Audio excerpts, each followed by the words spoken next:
Повседневные фразы на казахском. Бұл 2 ай бұрын болды. Это было 2 месяца тому назад. Бұрын басқа жерде тұрдық. Раньше мы жили в другом месте.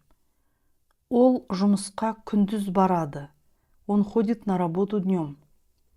Таңертең барамыз. Утром пойдем. Ертең жаңбыр болады.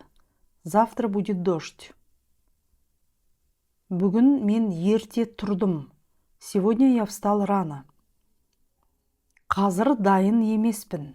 Я сейчас еще не готов. Түсте кездесейік. Встретимся в полдень. Биыл алма жақсы шықты.